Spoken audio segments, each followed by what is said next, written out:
The Jesus Way to Happiness. Yan po ang ating pag-aaralan at nawa tayo kasihan ng presensya ng Panginoon. We thank you, Father, that you have taught us the way of Jesus to happiness, to holiness, to righteousness. Now we ask you to please bless us so that we may be able to remember, be refreshed on the basic principles and teachings of Jesus, particularly on the way to happiness. Nawa, Panginoon, kami po ay inyong patawarin sa aming mga kasalanan, pakalinisin, paging dapating tumanggap na inyong pagpapala. We ask you, Father, to be our speaker. May your voice, no other voice but yours, be heard by all of us. Use your servant only as your instrument. And as you bless us, Father, we lift up your name. We glorify and honor you. We thank you. In the name of your Son, Jesus. Amen. The way of Jesus to happiness. Maganda po nire-review yung tinatawag nilang Beatitudes or the Sermon on the Mount. These are very, very short and concise words, all the more lending authenticity to the teachings of Jesus himself.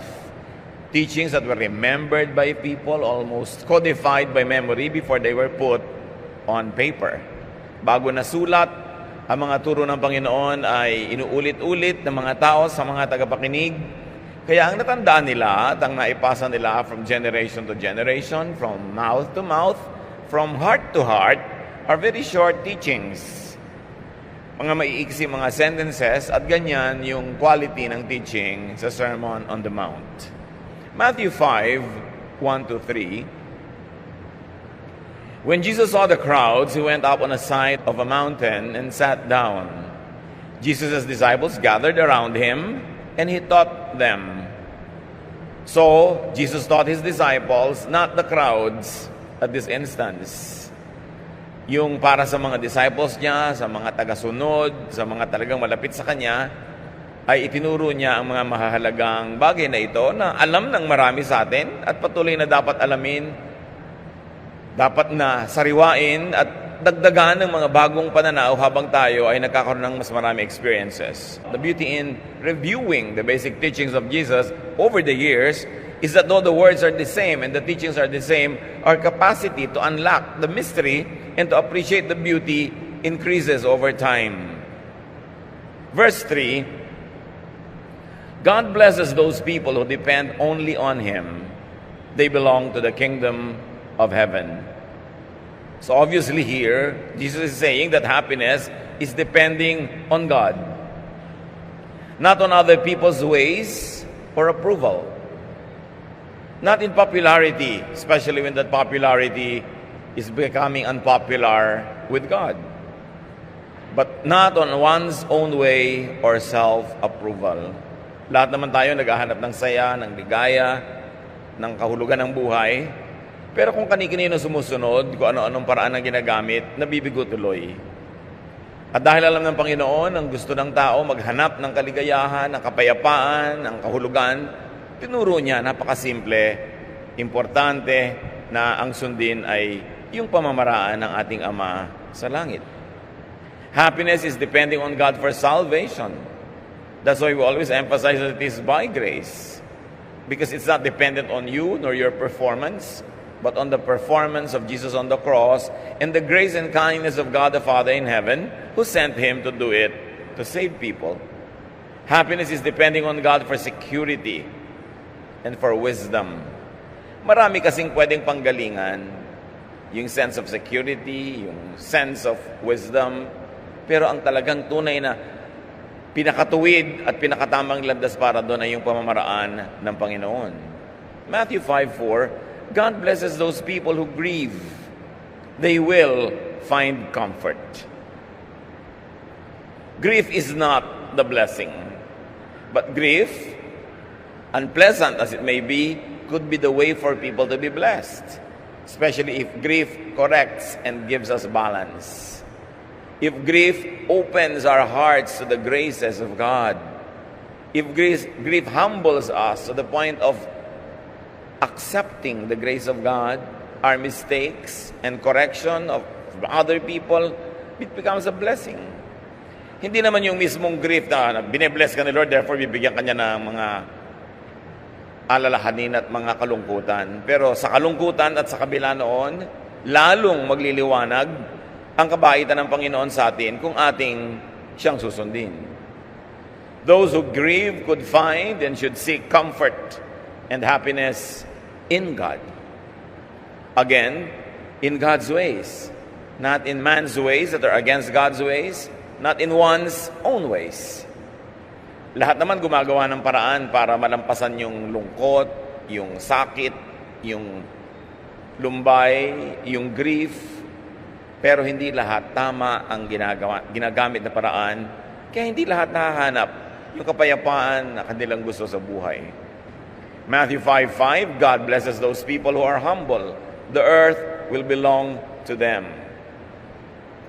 The Sermon on the Mount is like a string of beads. Each bead containing its own teaching, and they're also concise, but they are very, very much interrelated. Ang pagtuturo ng Panginoon dito ay napakasimple para hindi mo na kailangan ng theology, hindi mo na kailangan ng napakaraming pinag-aralan para maunawa. And Jesus says that God blesses people who are humble. Humility, not pride, is the way to happiness. Although many people commit the mistake of taking the other way. Akala nila sa pagmamalaki, sa pagmamataas, sa pagmamaliit sa kapwa, sa pagpapromote sa sarili, makikita nila yung tagumpay at ligayang kasama nun, pero kabiguan lang ang inuuwian ng lahat. We always have a choice. Choose humility. Choose to be humble. There are moments when you are challenged and you can choose to be proud, to come strong, and to prove who you are. But will that really lead to deep and high happiness? Will that be the way to be blessed by God? Kaya napakahalaga piliin. Pag tayo po ay hinahamon o nahahamon, pagka yung nasasaktan natin ang amor proprio, madalas napipili natin is to take the way of pride. Patunayan kung sino ka, gamitin ang lakas na meron ka para saktan, kawawain, maliitin ang ating iniisip na kaaway. Pero nagkakagulo-gulo lang at ang inuuwian nun, mas maraming problema. Nawawalan tayo ng kaibigan, nagkakaroon pa tayo ng kaaway, at merong mga taong hindi titigil hanggang hindi tayo lubos na nagagantihan, nasasaktan. It is not the way to blessedness. Matthew 5:6, God blesses those people who want to obey Him more than to eat or drink. They will be given what they want. The Lord Jesus was very aware that many people could disobey God when their appetites are involved. Pagka nakataya na yung kanilang kasiyahan, ang kanilang mga pangangailangan at mga gusto sa buhay, napakadali nang malimot ang pamamaraan ng Panginoon, to take shortcuts, to do it the wrong way. But Jesus is very emphatic. Happiness is knowing and following the greatest priority, and that is obedience to God more than to appetites. Yung appetite naman, ibinigay lang ng Diyos para tayo mag-survive. Merong appetite to eat, kasi hindi naman madaling kumain eh. Kaya yung mga tinatamad nga, hindi tinatamad kumain. Tinatamad initan yung pagkain, tinatamad na ihanda. Kasi nakakatamaran din yan. Kung binibigyan tayo ng appetite, di ginaganahan tayo, nagsisikap tayong kumain, nabubuhay yung ating katawan na nangangailangan ng nutrients. Even sexual appetite is God-given so that people would procreate and humanity would go on from generation to generation. But if you make these appetites to eat, to drink, or to follow our base desires, an excessive following of such desires would now be an imbalanced way to life. Nagkakaroon tayo ng mga imbalances at nagkakaroon ng mga complications. Kaya sabi, mapalad, pinagpala, may kakatunguhang maganda ang taong yung pati mga gusto niyang gawin, handa niyang isuko muna sa pamamaraan ng Panginoon. Obedience to God leads to happiness. Because God's ways are tried and tested. God is forever. Yung alam niya, napakatagal na niyang alam. Tayo, nag-experiment pa lang. Kung may nagpapayo sa ating kapwa-tao, labag sa kalooban ng Diyos, gaano katanda na yung tao, gaano karami ng alam niya para mahigitan niya yung karunungan ng Panginoon. Alang-alang lang doon sa God is eternal, God is forever, that God is perfect, sapat na para sumunod ka kahit hindi mo lagi naiintindihan o kahit ayaw mo sumunod. Kasi alam mo na alam ng Diyos ang kanyang ginagawa at itinuturo. Importante na sundin ang kanyang kalooban. At ito, alam naman natin, wala naman siguro tayong bagong pwede pag-usapan ngayon mga kapatid. Pero hindi naman kasi ko mo alam, laging nasusunod. Kailangang laging alalahanin. Review ng review ng review. There are moments when you open up yourselves to new revelations, to new interpretations and applications of old revelations. And there are times when you just review classic teaching so that you could be refreshed on the most basic foundations of spirituality as taught by Jesus.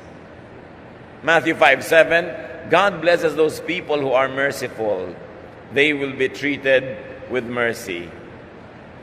So pinagpapala daw ang mababa ang loob, pinagpapala yung sumusunod sa paraan ng Diyos, pinagpapala yung mga naghihirapan ng loob dahil pwede silang tulungan ng Panginoon, at pinagpapala yung mahabagin, maawain.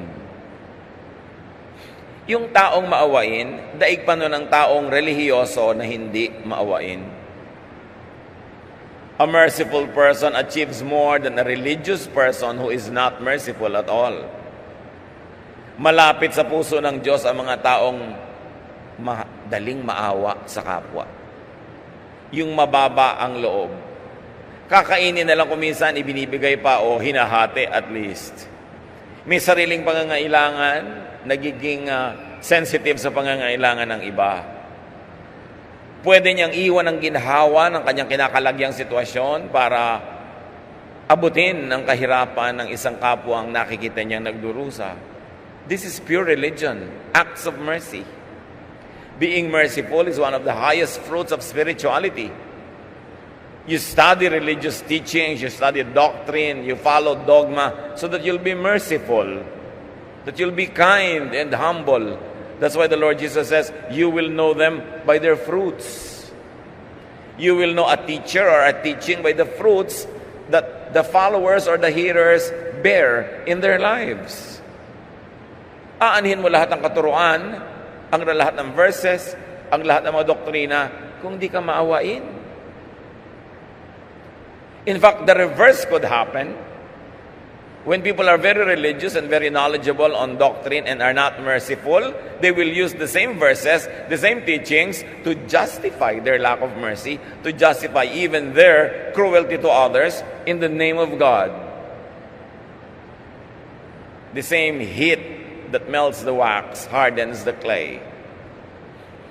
And the same verses that soften our hearts could also harden our hearts when we don't use them properly. Especially when we use teachings and verses to justify our own religious stand and to condemn other people. It is so easy to be unkind and cruel in the name of God. The worst wars that humanity had ever gone to were wars in the name of God. Both sides claiming to be righteous. Both sides claiming to be the true children of God. Jesus was a person of peace. His ways are peaceful. In fact, he says, I give you peace. It is what I want to give you, peace and rest. Happiness is in giving mercy to fellow men. Mercy is never deserved. The opposite of mercy is justice. Sometimes when we like to hurt people and we know that we can hurt them through justice, we implore and call on justice to prevail. But when we are the ones who are needy of help, needy of forgiveness, we call upon grace, graciousness, and mercy. But we must apply the same value to all things around us. And you apply the same value both sides of the equation, not only when it serves your purpose. Mga kapatid, idiin natin ito. Reviewin natin kung tayo mahabagin. Kasi malapit ang puso ng Diyos sa puso ng mga taong madaling maawa sa kapwa. Handang mahirapan, magparaya, magpasensya, magbigay daan dahil naaawa. Hindi kahinaan ang maging maawain. Ito ay napakataas na uri ng kalakasan. Merciful people make others and themselves feel good and happy. Kahit naman siguro tayo ay hindi maawain at gumagawa tayo ng masama sa kapwa, meron ka lang bahagyang kaligayahan sa paggawa mo ng mali na ikaw nanalo, pero sa kaloob-looban ng puso mo, dahil ikay nilikha ng Diyos at binigyan ka niya ng kanyang espiritu, ipagluluksa mo rin ang mga sarili mong kamali ang ginagawa kahit nagmumukha ka matagumpay. Because every human being is infused with the Spirit of God. And we were all created by God because He loves us and He wants us to be loving. There is that basic part of you that is so loving that would be grieved when you are unloving. Though you might have been trained by experience, by life, by frustrations, to be tough on the outside, but like a shell, hard outside, but soft inside. We all have soft hearts because we were made in God's image. Don't be deluded into thinking that you are really capable of doing something wrong without feeling guilty, because there is that Spirit of God that is grieved. And whenever we do something wrong towards other people, there's a certain part of us that will always be hurt. Kaya mas madaling lumigaya kung mabait ka. Kahit pa yung mga malakas mo ka nagtatagumpay sa kanilang mga paghihiganti, sa pagdadaig nila sa kapwa, mayroong nalulungkot na bahagi ng kanilang pagkatao. Hindi man nila yun aminin, hindi man malakas ang tinig noon, kahit pabulong lang, nakakapagpatamlay, nakakapagpaalis ng lakas ng ating espiritu. Happiness is not in unkindness, not in cruelty. Because unkindness and cruelty, bad words, warfare, violence leads to unhappiness and guilt. Mahirap kalaban ng sariling budhi kasi hindi mo pwedeng takasan. Kahit saan ka magpunta, dala-dala mo ang iyong konsyensya. Mga kapatid, huwag nating sasaktan ang konsyensya natin para lang pagbigyan natin yung silakbo ng damdamin. Para lang pagbigyan natin yung hinihingi ng makalupang bahagi ng ating pagkatao. Conscience is the throne of God in our hearts. We must always nourish that, because the Bible tells us that even conscience can be actually made hard, made blind by lack of use.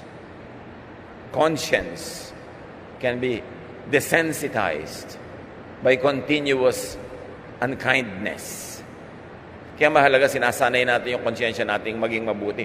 Listen to that small voice, that soft voice.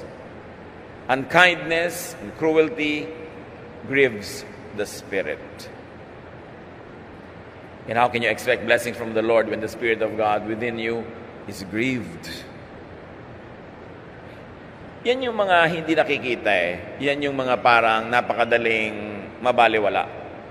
Usig ng ating budhi, tinig ng ating konsyensya. Pero yan talaga naman ang bibigyan ng definition sa ating buhay. Sa quality of your spiritual and emotional life. Ephesians 4:30, do not grieve the Holy Spirit of God. Lahat ng itinuturo ng Panginoon para yung Espiritong nananahan sa atin ay matuwa. And the Spirit intercedes for us with words, with the groanings that are too deep for words. Pag ang Espiritu ng Diyos ay nalulugod sa iyo, ang Espiritu ng Diyos ay malayang nakakakilos sa iyong buhay, yun ang ating pinakamabisa at pinakamakapangyarihang intercessor. Because the Spirit intercedes between man and God. Na naire-reveal sa iyo ng Spirit ang will of God, ang direction from God, at nadadala ng Spirit to God your prayer that could not even be verbalized by your own self, that could not even be explained with words. So happiness is in receiving mercy from God rather than justice or judgment. God can be just, but let's thank God that most of the time God is just simply merciful. Those that would like to always apply justice to other people, be ready for God to apply the same measurement, the same justice to you. Those who are very quick to punish those who do wrong, be ready to accept punishment when you do wrong. But when you are merciful, you will be given mercy. That's why love covers a multitude of sins. And the grammatical structure of that verse in the Bible, in the New Testament, in Greek, is so cleverly written that it could apply both to the giver of the love or the recipient of it. That love covers a multitude of sins. Na pwedeng basahin mo yon na yung maibigin ay nabuburahan ng marami niyang kasalanan, o dahil maibigin ka, yung iniibig mo ay nabuburahan ng maraming kasalanan.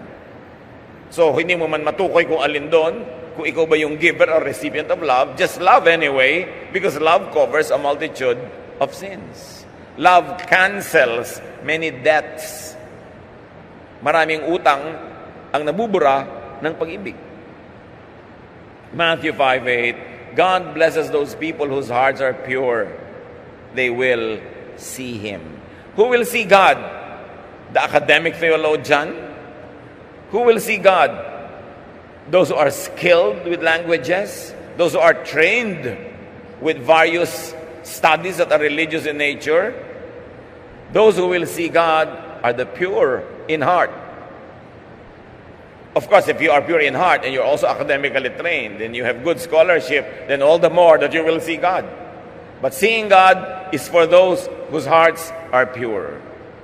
Happiness is in purity of thought. And of course, we're not talking about visible revelation here or revelation through what the eyes can see, as it is obviously just a metaphor or a figure of speech. But for you to see God in a way that you can say, Eureka, I found it. I understand what God means with this verse because I apply it in my life and I can see how it works. Now I see the wisdom behind these words.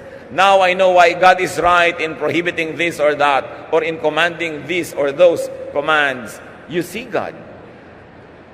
When your heart beats with the heart of God, when your mind reads the mind of God, which is revealed when God is pleased with you because of your spiritual purity.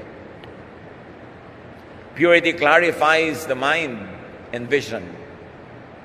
It unveils mysterious knowledge. Purity makes room for God's Spirit.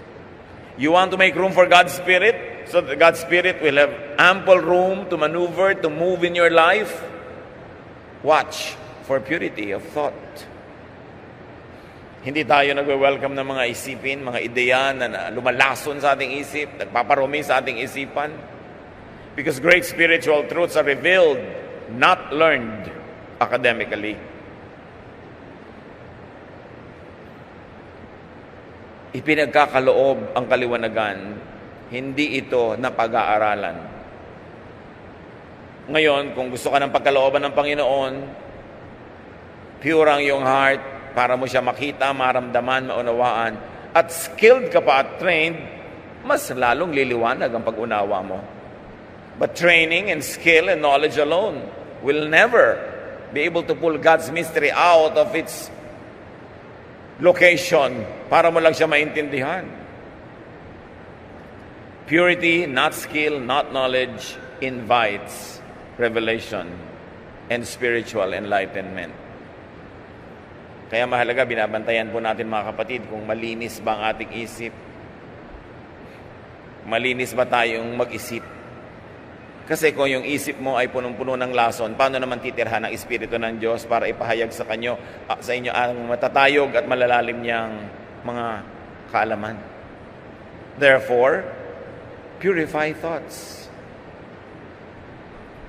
Piliin ang iniisip, iwaksi sa ating isip ang mga hindi dapat. Psalm 139:23, search me, God, and know my heart. Test me and know my anxious thoughts. Search me. Anxiety is an impurity. Anxiety is a toxin, a poison. Kaya sabi, suriin niyo po ako, Panginoon. Suriin niyo ako. alamin ninyo ang aking mga iniisip, lalo yung nagpapagulo sa akin.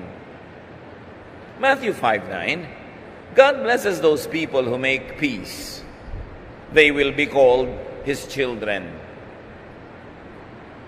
Gaano kasimple ang mensahe na ito? How can Jesus be simpler? When He says, God blesses those people who make peace, they will be called His children. And yet, throughout the thousands of years of history of the church, people go to war, make war, do violent things, become cruel because they claim to be His real children. Yung mga nagmamalaki na sila ang tunay na anak ng Diyos, tunay na bayan ng Diyos, tunay na lahi, pamilya ng Diyos, ay puro cruelty ang ginagawa. Yung mga congregations, yung mga religious groups, fellowships that claim to be the true church, the true children of God, could so easily do ungodly things towards others. Not towards the outrightly sinful or unchurched, but towards their brethren who happen to belong to another congregation. Tapos, sila, we are the true children of God. But blessedness, happiness, according to Jesus, is in making peace. Not trouble, definitely not war. So don't make war, especially religious wars. You win hearts, you win minds, you win converts to God through love, through mercy, through humility, through the way of Jesus. Not at the point of a gun, not through the sword, not through warfare, but through love. Because love conquers all. Love is the greatest. So, but begin with yourself. Love yourself. Teaching din yan ng Panginoon. Why? Because you cannot give what you do not have.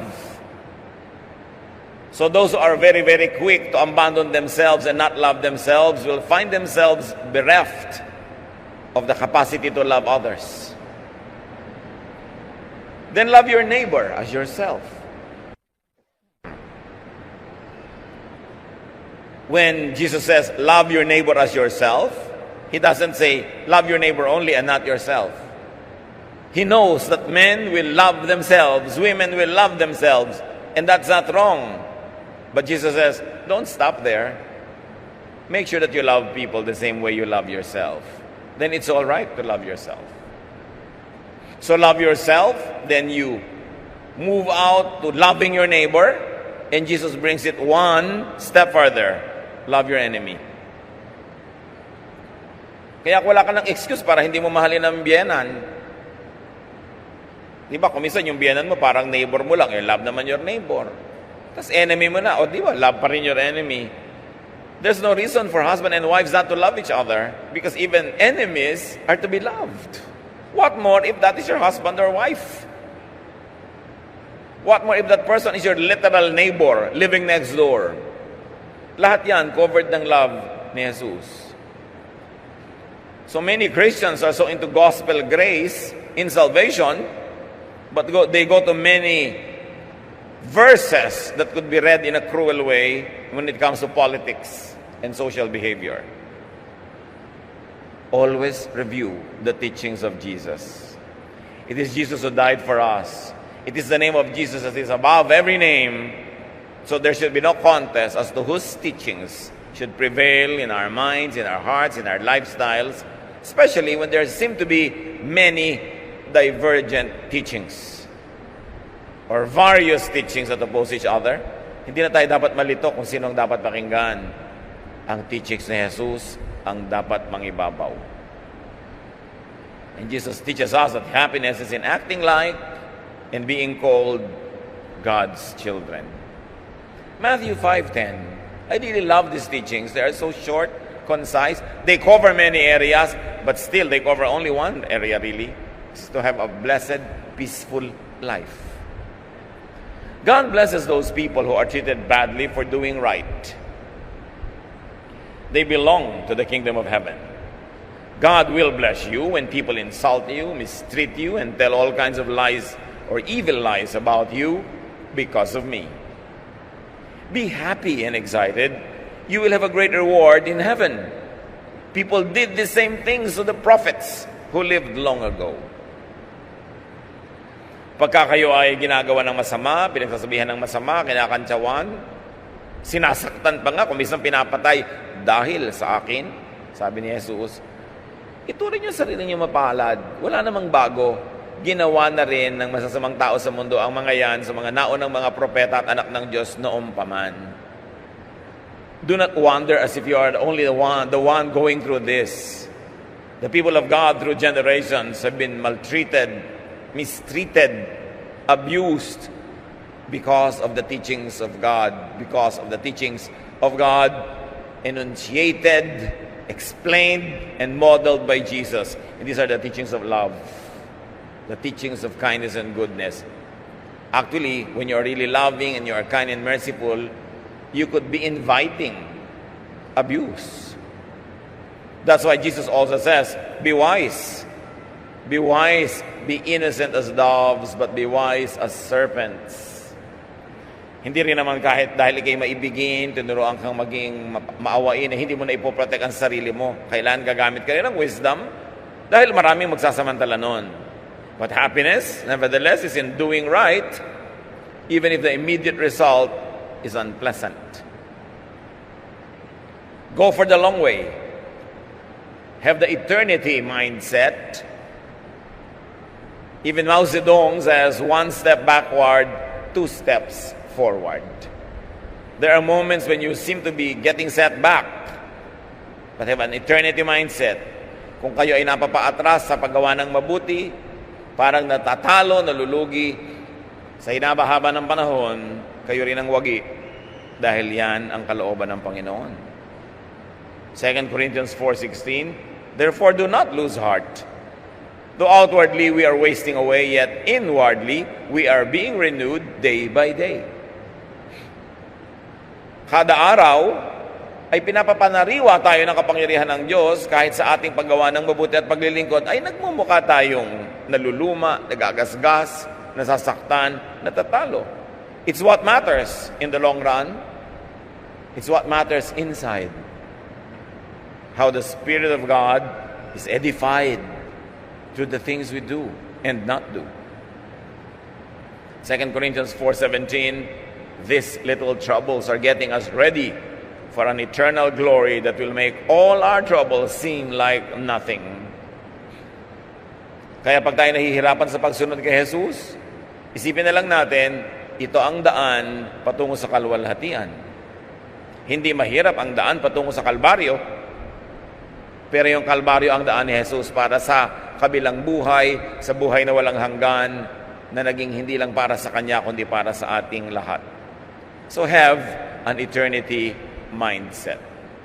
The result of the Jesus way is heavenly reward, which is of course in heaven, but also a slice of heaven on earth. Na pag sumusunod tayo sa Panginoong Hesus, hindi lang tayo naghihintay ng gantimpala sa kabilang buhay, meron na agad na advance na gantimpala dito pa man sa buhay na ito. People want to be happy. It's most natural. Strive for happiness. But the Jesus way is the way to lasting and meaningful happiness. There are many choices. Choose correctly. Choose carefully. Choose wisely. First of all, you always have to know and keep on reviewing the Jesus way. Because as we have said, there are many options. Many of them pretending to be religious, pretending to be righteous as well. Don't be confused. Know the voice of Jesus. Jesus says, my sheep hear my voice, and they follow me, and they will never be misled by false shepherds. We've got to know the voice of Jesus, because especially now, there are many contending voices competing for our attention and for our allegiance. Choose the Jesus way, and don't stop there. Promote the Jesus way. Model the Jesus way. Encourage people to follow it as well. Tuwing gumagawa tayo ng mali, meron tayong natuturuan ng maling halimbawa. Pero tuwing gumagawa tayo ng tama, meron din tayong natuturuan ng tama na halimbawa. Our life is a mission.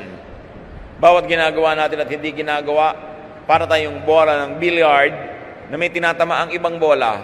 Ang mga direksyon ng buhay nila naapektuhan dahil tinatamaan natin sila, whether or not we are conscious. So we better be more conscious. Maraming maliligaw dahil nailigaw natin. Marami ring matatama dahil naitama natin. Do the right thing. Live the Jesus way. We've got to put Christ back to Christianity. Kung minsan ang dami na nating nadidinig na boses, maraming ideya, maraming isms, pero yung kay Kristo natatabunan, nawawala. Christ must be put back to the Christian church. Kasi kung minsan nawawala siya, sari-sari mga ideya ang nagpumupunta doon. Paano nyo malalaman na wala si Christ? Pag hindi loving, pag hindi merciful. How will you know that Christ is not there if the result of the work is not loving, the way is not loving, and the fruit is not love? How will you know that Jesus is not there if you don't find peace? Because Jesus says, "Come to me, all of you who are tired and heavy laden, and I'll give you peace." So it's a good test. Whatever we say, do, or not do, you ask yourself, is this giving me peace? Am I peaceful? Is my heart at rest? Because the ministry of Jesus is not to agitate, not to vex anyone, but to put people to rest. So that they will be kind, they will be soothed, they will be comforted, and they will in turn be agents of peace and love and comfort. Christianity is so simple. Just go back to the simple teachings of Jesus. Panginoon, salamat po dahil pinapaalalahanan nyo kami. Parunungin nyo pa kami ng parunungin, O Diyos. Gawin nyo kaming sensitive to your teaching. At turuan nyo kami, Lord, to put Christ back to Christianity. To put the simple teachings of Jesus on love, on mercy, on kindness and goodness, not only into the church, but into our hearts and our lives.